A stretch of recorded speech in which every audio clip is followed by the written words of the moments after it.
The mindset here is, I am the boss. What's the advice you're going to give me to launch a business successfully? Hello and welcome to a new series delivered by DubiCars. This series is called Driven Minds, and what we're trying to achieve in this next series of podcasts is to talk to people that are actually behind the business. We all know the names of the businesses as you drive around Dubai, the car dealerships, but who are the people that sit behind it? What journeys have they had? What can we learn from them? And we're going to have a session now with Naz Chaudhry, and Naz is the founder of Parklane, and we're going to find out a bit about his business and how he became so successful. And I have to say, Naz, I've been on the radio with you before. I've enjoyed our time. Yes, and I'm delighted and humbled that I'm the guinea pig on this You first are the podcast, guinea pig, so, yes. Let's try and make the most of it, and I'm really excited about this journey for you guys.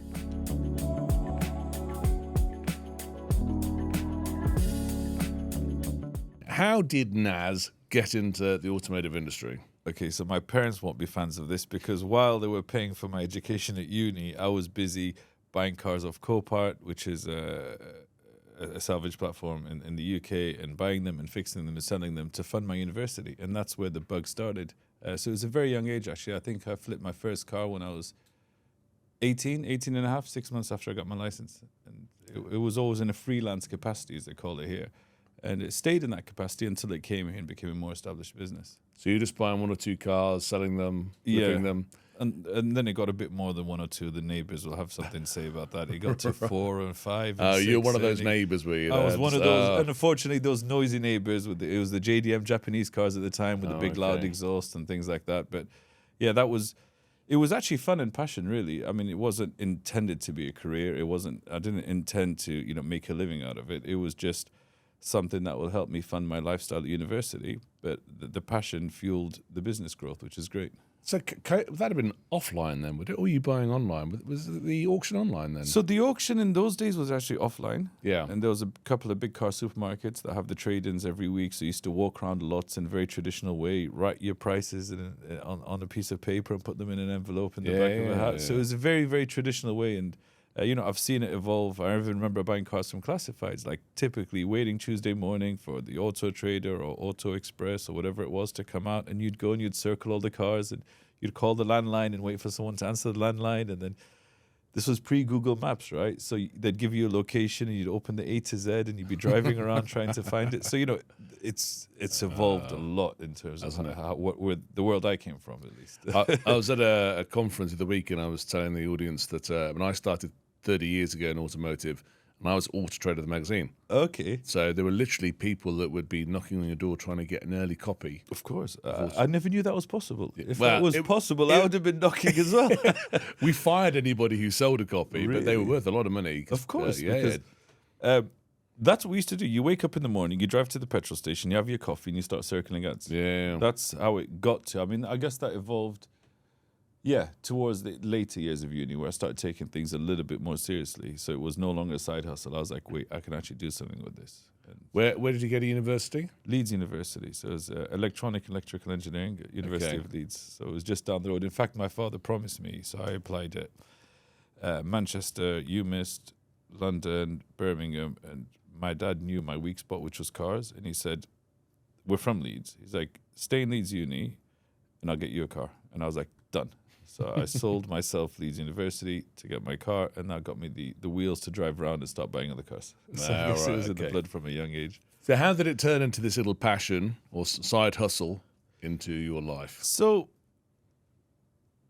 I guess it was constantly evolving. So when I was in the UK, cars became car parts. So I started going to China and buying car accessories and filling up containers and selling them on eBay. So I always found something that I can do within the automotive space where I can make some money from entrepreneurial and a freelance capacity.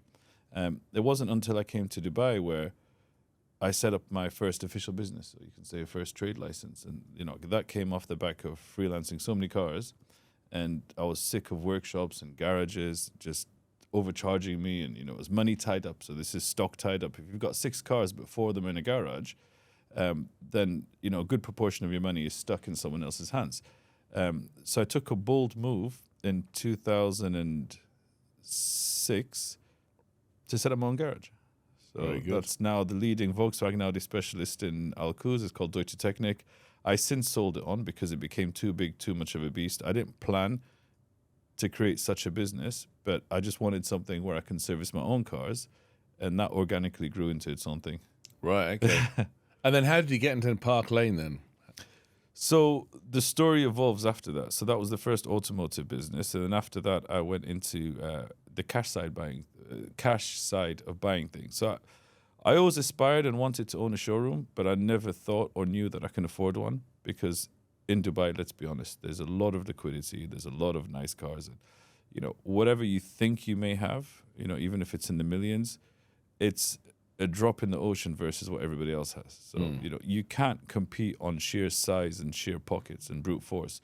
So you have to have a different angle on things. So, back in 2016, 17, where I had aspirations to set up a showroom and with very limited funding. And I realized that, I can't compete with these guys. So why not supply them instead? And that's where the idea of a cash buying business came from. So I thought, let's use technology, use auctions, use apps, and build my network by facilitating or brokering deals to these dealers. So I'm somehow putting one foot in the door and getting into the automotive ecosystem without the capex and the running costs of rent in a showroom. So, and that's how that evolved. Where did you see the angle for this business? So, sorry, Noel McKee in the UK if you listen to this. So in 2002, when I was in the UK at uni, I took a summer job at Carcraft. Yeah. And the owner's name was Noel McKee. And I know him well. Oh, do you really? Oh, I do. And he set up WeBuyAnyCar.com at the time. So I know the jingle for the advert was his daughter on a Bontemps Do you know keyboard? that's still in my head, that? Really? She made that up. Ah. She's 9 years old on a keyboard. She literally has gone famous because that jingle is still in my head until this day. So working with him back in 2001, 2, 3, whenever it was, I saw the idea of We Buy Any Car, and I saw the concept of how he's doing it. Of course, he was concentrating on his trade-ins, and he started opening kiosks, and I thought, wow, this is a fantastic idea. So there and then I bought a very similar URL domain, which I won't mention, and I just parked it all these years, like 10 years. Right. I was so inspired by it, I bought a similar domain and I just left it parked. And it's only when I came here and I saw the model didn't exist. And then it existed on a big scale. There's one key player and came in and dominated the market very quickly. You reached buying 500-600 cars. You had 10-15 locations around this city. Many of the dealers actually use him and almost are addicted to using him because it's such an easy way of sourcing, although it's an expensive way of sourcing. But what he lacked was, in my opinion, was it just became too big too quick. So there was no real relationship management with the dealers. There was no real any customer centricity at all. The customers didn't have the experience they wanted to. They meet an inspector, then they meet a dealer, then somebody else comes to close them. And so I thought, let's see what we can do off the back of that and see if we can have a more seamless journey where the dealer has one point of contact with genuine relationship building.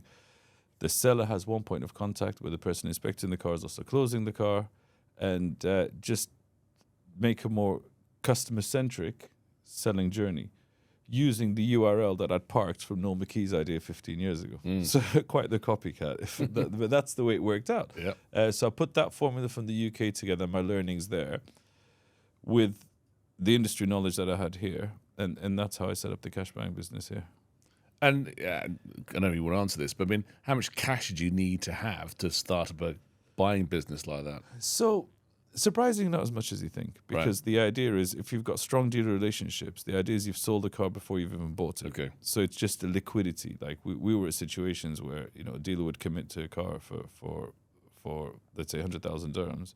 We're like, right, bring the cash now because the customer is literally waiting. Right. Okay. So to answer your question, doing it smart, doing it savvy on a small scale, a couple 100,000 dirhams, because as long as you can pay someone out and make sure that dealer pays you back within a couple of hours, a couple 100,000 dirhams. It also depends on the type of profile of cars that you go for, right? So we specifically targeted and marketed marketed for older cars, more than 5 years old. Okay. So so you found a niche then. The average buying price was relatively low. How did you get the data on what price to buy the cars at? This was this was a lot of trial and error, Right. and we essentially over the years bought 7, 8, 9,000 cars. So we were just building our own data. We were just constantly building our own data. I mean, the nice litmus test was there was always a dealer backing us, so the dealer gave us his price. The issue was that the dealer may not necessarily give the best price on the day due to his liquidity or his personal situation. So, we always had the floor price, which was what we knew the dealer would back us on. But was it worth more? And would we lose the customer or the seller if we don't pay more? And that's that difference there is where we had to step in and say, right, can we give him a couple of grand more and search for another dealer? Right, okay. But we always had the floor, which was reassuring. Yeah, very Not good. all sellers sell for that price, right? Yeah.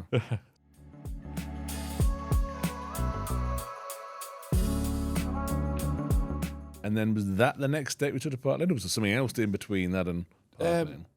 No, and that took me to Parklane. Okay. So initially I was actually quite passive, like hats off to Mohammed Sohail, my business partner, who really put into gear. He's come from a background of automotive showrooms. His father had one in South Africa, and his uncle, and he was running around in a 400 car lot when he was 8 years old.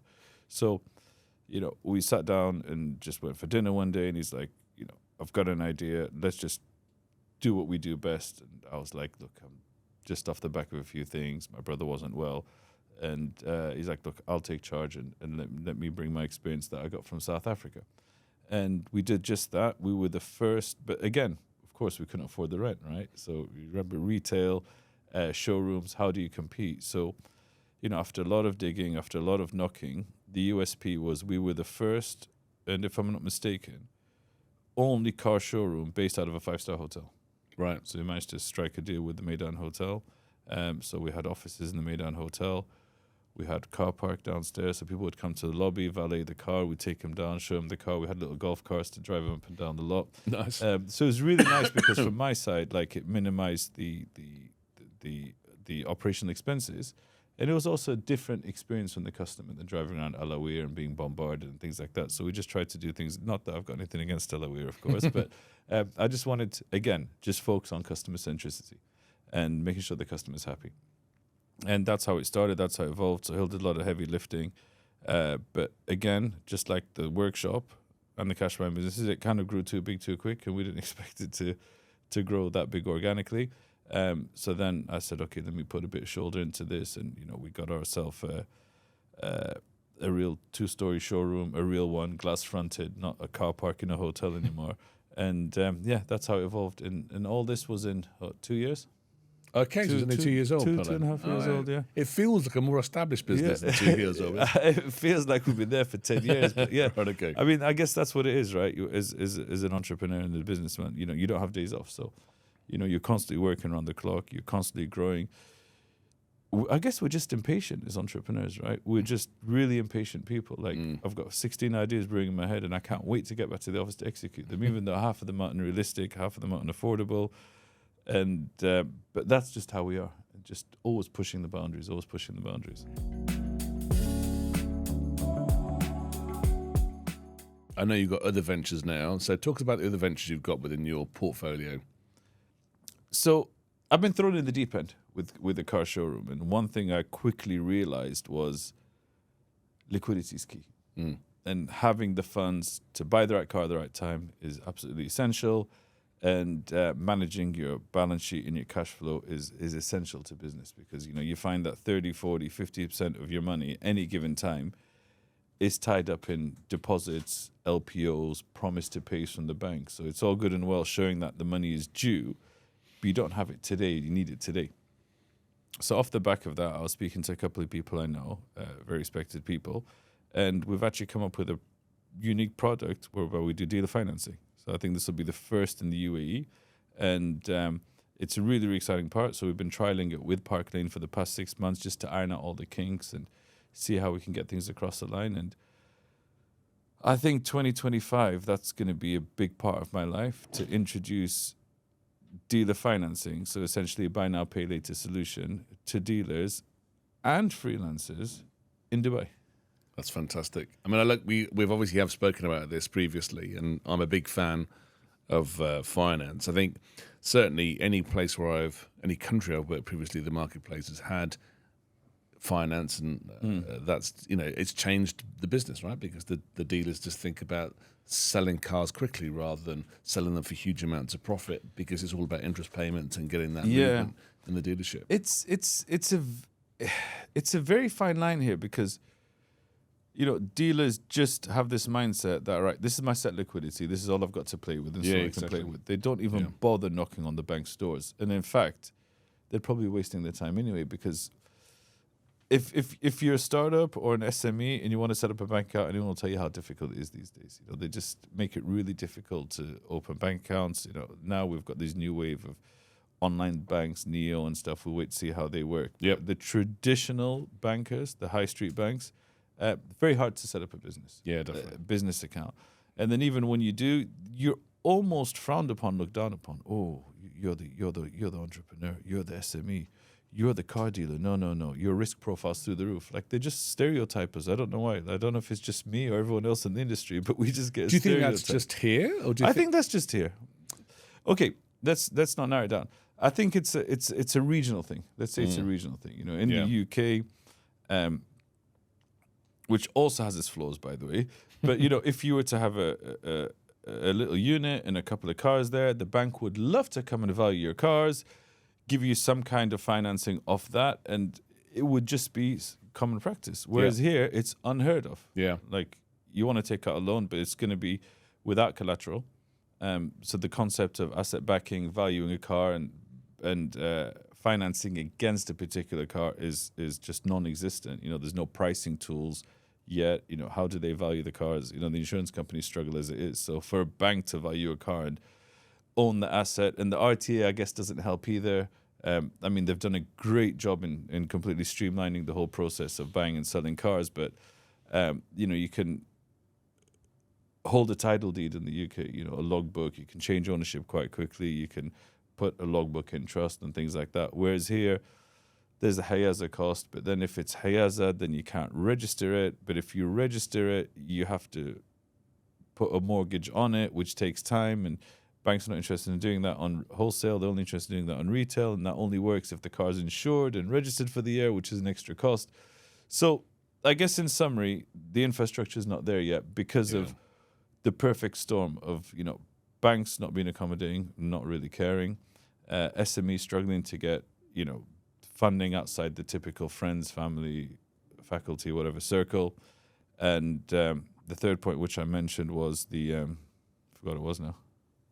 It's the third point, whatever it was. Third point. Exactly. You should never say there are three things. Yeah. So there's a couple of things. There's a couple of things. I could have hidden behind that. Yeah, exactly. So off the back of that, I guess I for one, faced very quickly this liquidity shortage. And speaking to a couple of guys, I got introduced to a company, and back and forth over the past 6 months, we've actually solved this issue. So we first tried it with non-asset backed, and now we've actually got to the point where it is asset backed, and I'll talk to you the difference between that. And the benefit for me is it's a cheaper rate, and also it's because it's asset backed. I don't want to quote me on this, but because it's asset backed, it's almost, you can say, a profit share. So that makes it not interest, and potentially, probably, very likely to be more like Sharia compliant. And I think this is very important for this region as well, because traditionally, being in a Muslim country, interest, usury, riba, whatever it's called, is not allowed. And I think that's part of my foundations and part of my belief system as well. So to not only find a way where we can finance dealers, but to do it ethically, not against our principles and morals, was a great achievement. And well I think done. That's what we're looking forward to rolling out in 2025. Well, we will definitely get you back to talk. I think we should do a finance only, because we could talk for hours on finance. I am very passionate about bringing finance in. I've seen what it's done to other markets. I think it'd be fantastic to have here.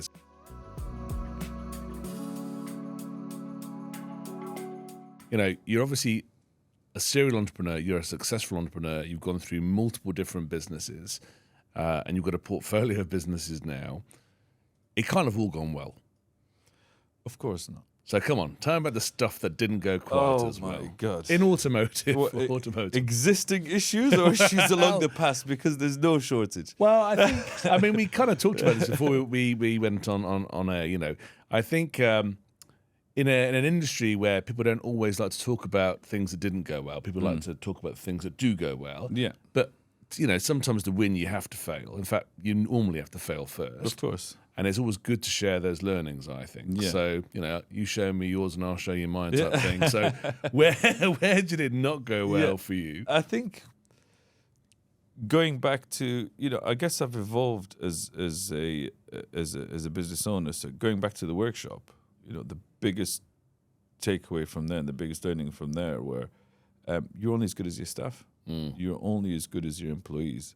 And I never had that mindset being an entrepreneur. So it's like, I need someone who can job description A, B, and C. Let me hire someone that can job description A, B, and C. But that wasn't enough because I wasn't creating a team and I wasn't having that team culture. And then everyone turned against themselves. There was no loyalty. And I realized that mismanagement and bad leadership completely, well, it didn't destroy, but it really hampered the growth of the workshop because, you know, there was infighting between colleagues and I just didn't know how to handle it. And I realized that one of the most important things in entrepreneurs is not only having the right team, but managing them correctly. And that's something that I didn't have. Moving on to the cash buying business, I guess in the early days, you know, the biggest mistakes were rushing. And I know that as an entrepreneur, you have to be fast and you have to move quick and you have to think quick. But the amount of deals that we literally gave away and the amount of mistakes that we made along the way and, you know, going down to QC and inspecting cars, buying the wrong cars, you know, salvage cars where we didn't check on it properly, flood damage cars that we didn't check properly. You know, there's so many of those type of small mistakes on the way. You know, the learnings from that were just putting processes and SOPs, and this is something that entrepreneurs hate. Like business owners just don't want, they just, visionaries, idea guys, right? You do this, do this, do this, do this. Gone. Send a WhatsApp group and WhatsApp groups everywhere. But once a business scales, that's not the way to do business. And I believe that's really putting a handbrake on the business because what you'll need at that point is some kind of, you know, project manager, project coordinator, sit down, put all these ideas, and they're generally great ideas from entrepreneurs, but they say, you know, an idea or a business idea, it's just a dream unless it's put into place, right? So, you know, project managers, project coordinators who would come, sit down, put all the process down, build proper SOPs, job descriptions to match those SOPs, and then hand them out so everyone's singing off the same hymn sheet rather than the leader having his vision here and then all the guys like that work don't understand the vision. They're all running in different directions. So this is something that I really struggled from early on, but now I think I've got that right as well. I think, I mean, certainly I suffer with this. I think where I assume that everyone has the same passion, the same vision, the same energy, the same that I might have. And of course, people aren't. People operate differently. And I think the biggest assumption is you think that they know what they need to be doing. Yeah. And you think that they think what you're thinking. But that's not always the case, right? Yeah. So again, like I'm a firm believer in what's the opposite of micromanaging? Hands-off management. I'm a firm Whatever that believer of here's your role, just get on with it. I've got open door policy. If you've got any issues, let me know. And I think that's very important. But if you lose track of things or the mandate hasn't been handed over clearly, then they'll start wandering off in a different direction and then a week's gone or 2 weeks have gone. So it's about finding that balance. And I think it all comes down to, this is probably, it leads back to my first point, which is just having the right people around you.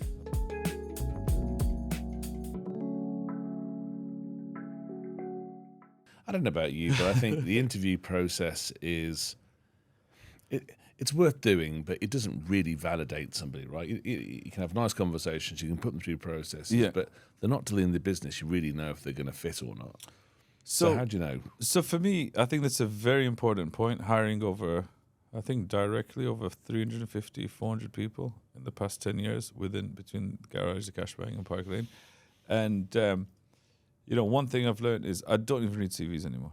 I have zero interest in reading CVs. And I was like, my first question is, I haven't read your CV. I'd rather hear it from the horse's mouth. And I just let them do all the talking, because there's a very bad habit that we all probably do as entrepreneurs, is hijack the interview and start talking my dream, and this is what I want. But no, like, it's all about listening. So I just throw many open questions, many open questions, and just try to understand. And even when it got to a stage with the cash buying and even Parklane, where I've got HR who does most of the interview process and the screening and things like that, regardless of the size of the business, I'm adamant that I need to do the final round. And when I'm doing the final round, it's not because I want to confirm the qualifications.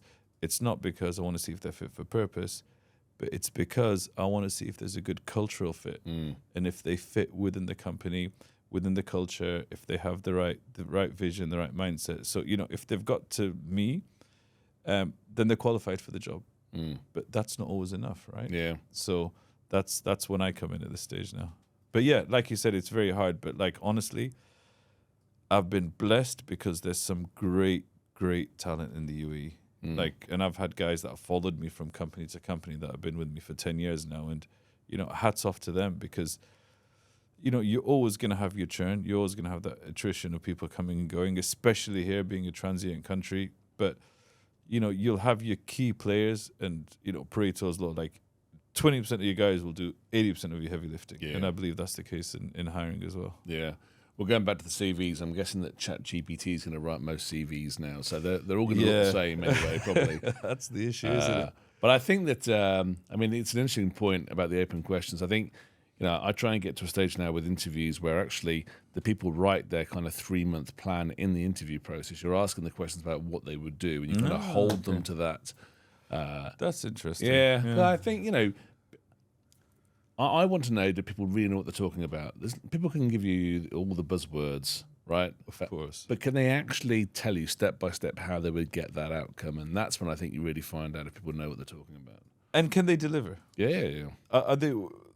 I called it willing and able. I think you had another word for it. Skill and will. Yeah. So if they've got the skill, do they have the will? Yeah. And that's another thing, because unfortunately I've seen a lot of people here that just come to the UAE and think, right, the streets are lined with gold, and everyone's going to get rich quick, and they want to see the fruits before doing the labor, and that's not the case. Now, this place is very, very rewarding, and I think being in the automotive space here is probably one of the best places in the world to be. Like, let's be honest, if you look at, and we can say this, right, the tax brackets, the length of ownership, and so many other factors in the rest of the world, this is a golden opportunity. Whether you be, as a freelancer or a dealer or an automotive business, there's a huge opportunity to do well here. But you just have to want it. You have to work for it, really, don't you?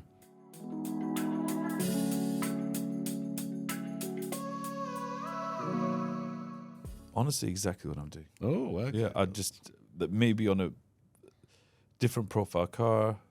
Right, okay. Expanding different regions. Love to look at Saudi one day. I think there's a lot of growth opportunity there. In the rest of the region, maybe specialize in niche brands as well, so go more into German cars and things like that. But it would always be cars, always be, retailing. So more money means more retail, which is great. But also, just for me, it'll be tech and innovation. I think that, I'd immediately, if money was no object, hire a product guy, a tech guy, an app guy, a couple of UX guys, a marketing guy, put them all in a room and say, look, I don't know what we're doing, but we're going to change something. We're going to revolutionize. We're going to disrupt the automotive industry. I just don't know quite what yet, but I know that's the core team that's going to take us there. Okay. And a data scientist and a data analyst. And, the tech guys. I think bringing tech into this ecosystem would be a disruptor. But yeah, I'll have to think about what to do with them all once we put them in a room and give them unlimited funds, right? It's good that you wouldn't change the strategy. You've got the right strategy, so that's good to hear.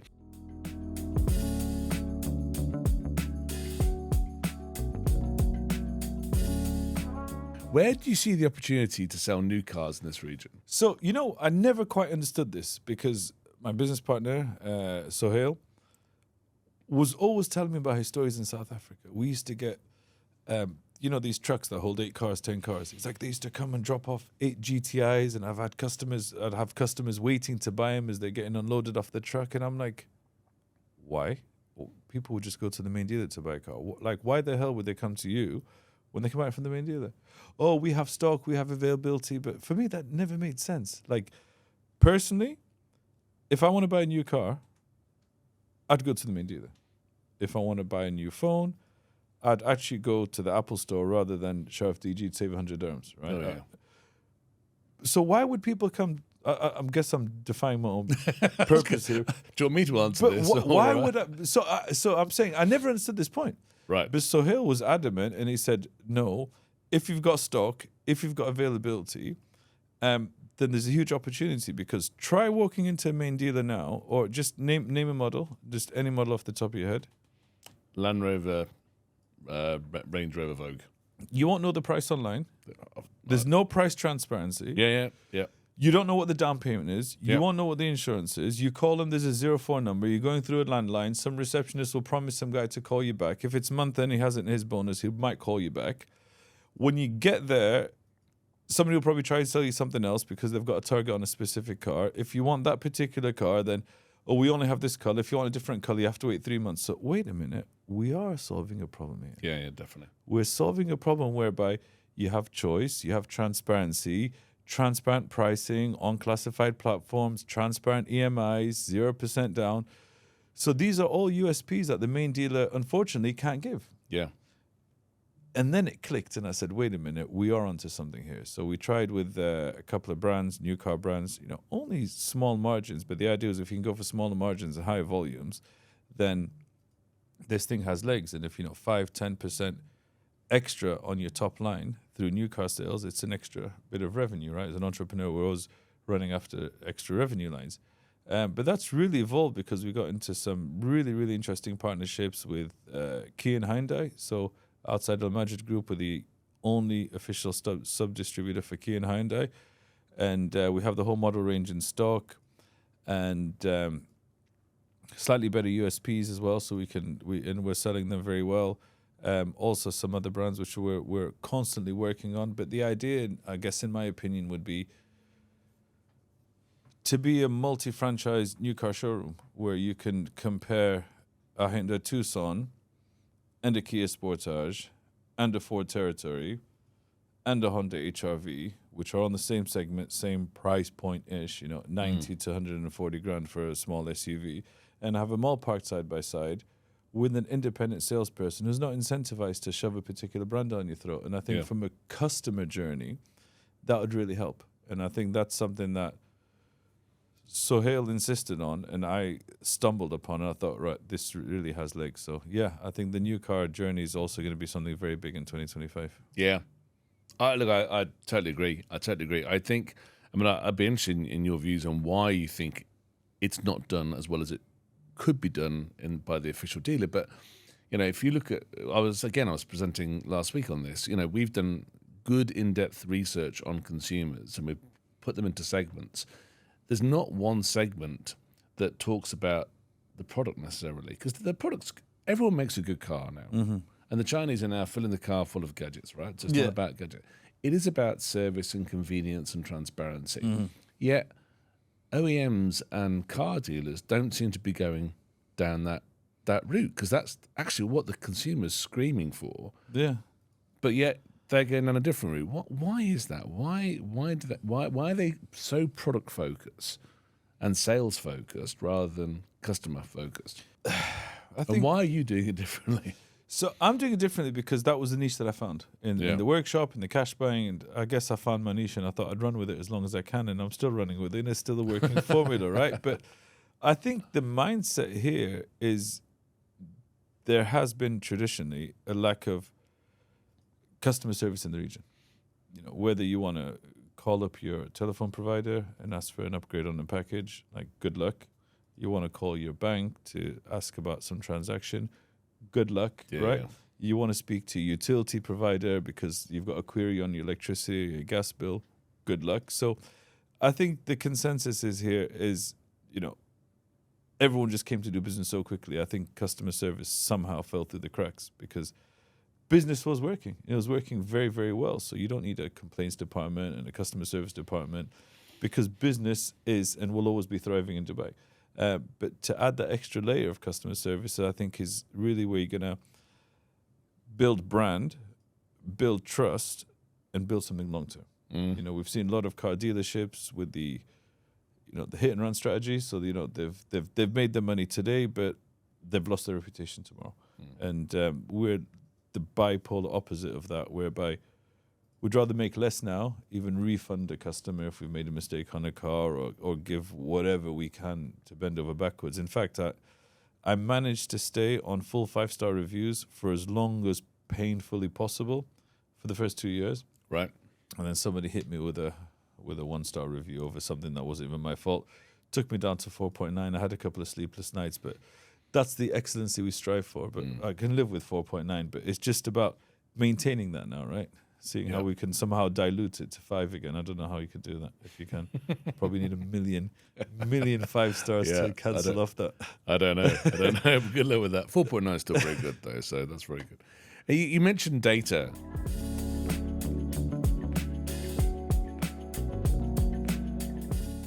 Oh my God, where do I start? I mean, if I could wave a magic wand and give you data, what would it be? So, I think in the US it's Kelley Blue Book. In the UK you've got Parker's Guide, Glasses Guide, and it's very simple, very simple. Trade price, retail price, auction price, if I'm not mistaken, for every single make, model, variant, updated monthly, and that is data that's valuable for both consumer, dealer, seller, insurance company, bank. But it's not available, is it? It's not available. Well, we're striving to get there, but no, you're right. I'll be your first customer. No, genuinely, like it's just not available, and I think it's a blessing and a curse because there's no transparency. Sometimes you can sell a car for a bit more and get away with it. So, so it does help with the margins at times. But the lack of transparency for someone who's not, like, who doesn't live and breathe cars, it could be quite a challenge. If someone not from the car industry or not passionate about the car industry wants to set up a car showroom, like, he can genuinely just burn millions. He'll go online. I'll give an example. Sorry, Aston Martin, for using this example, but you look online and you find a 2022 DBX for 750, 800 grand, and you're like, and I just found one for 650. Therefore, I can make 100 grand on it. Looks good, let's buy it. But what he doesn't know, that's wallpaper, and that will be wallpaper. And you come back in 6 months, and that car will still be advertised, and you'll check on your system. No one's called for that car. It's actually only worth 500. Yeah. But looking at comparables online, shall we say, is not the right indicator. It is for a Patrol. It is for a Land Cruiser. It's for fast-moving cars. But the more niche something is, the more non-mainstream it is, the harder it is to use that comparable. Like Maseratis, Astons, the price you see online is not what it's actually worth. Although I love the cars. It's just the pricing is a bit off. Yeah. So it's definitely around valuations. I mean, I agree. I mean, I think one of the challenges of this market is just not having a reliable trim database or variant database either. So there's, good make model databases, but getting down to trim. Yeah, I mean, I guess that's going to be a really tough one for you guys because not only do you have all the trim levels here, but there's a huge wave of imports that have come in. Japanese, European, So how do American. you keep track of that? Like, so Mercedes, we always have the highest variant is S500, but then in the US you'd have the 550, possibly the 560, and you'd have a 400 hybrid that comes out of Japan, where you won't have the hybrid here. So are you looking at? Yeah, I mean, we have tackling all of these variants. I mean, to be honest, the variant from the other countries is actually easy to get because it's all attached to the VIN. So if you use the VIN, we get the trim automatically from Japan or America. For all brands?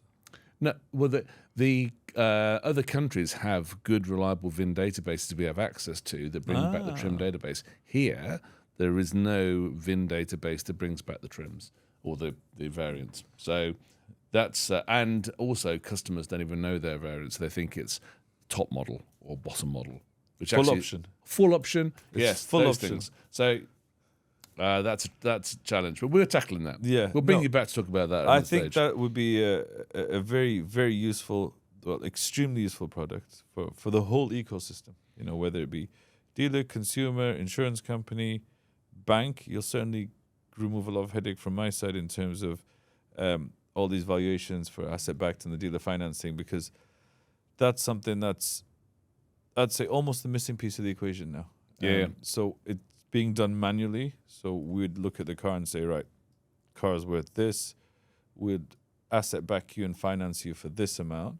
But that's just, let's see what it's worth kind of thing from our experience. But like at scale, that's not scalable. Yeah. So yeah. Well, I heard you on the radio on Saturday. I mean, you know, you've still got a job on the radio giving out prices. Yes, of course. So it's just something that I've been doing for a very long time. I got sucked into it by accident, and yeah, it's really nice to give back. I think that's part of my CSR, just giving back to the people, to the automotive space. Well, that's what we're trying to do here, is give back to the industry.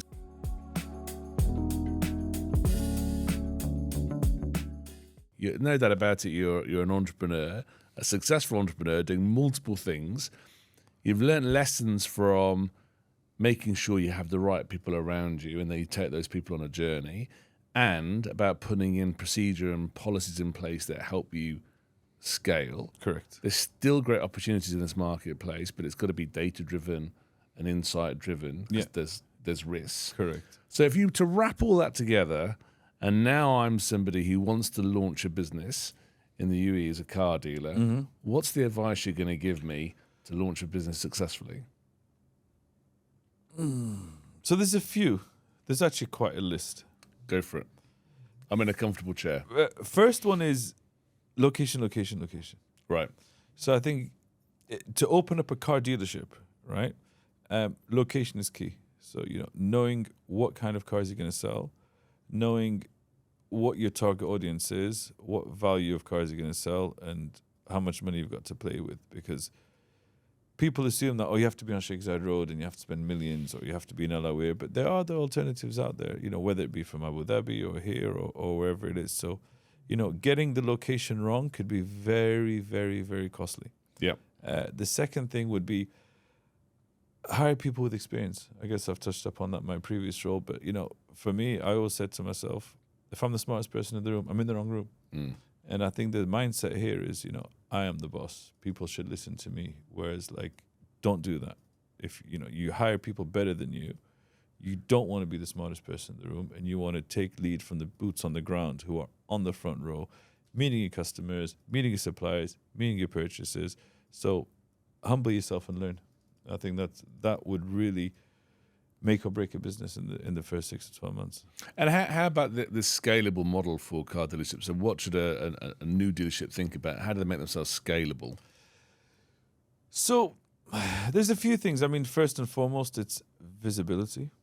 You know, you've got classifieds, which are extremely important. I think, you know, 80% of your business is always going to come from classifieds, and but you should also look at other marketing channels as well. So it's getting your name out and getting your brand out. You know, some people just want to sell volume, but I think it's really important now to have a brand. And I think we can both think of 3 or 4 companies that have done extremely well by building the brand, you know, based on trust, based on customer service, based on good warranty. But there's other people that have not done so well because they just wanted units out of the door. So building brand is also extremely important. Yeah. All right. Perfect. Well, hopefully people who are launching their business will listen in and take your advice. Yeah. Thank you very much for coming in and sharing your experience. It was an absolute pleasure. And I'd love to be back and follow the show in the next few months. Perfect. Thanks a lot. Thank you.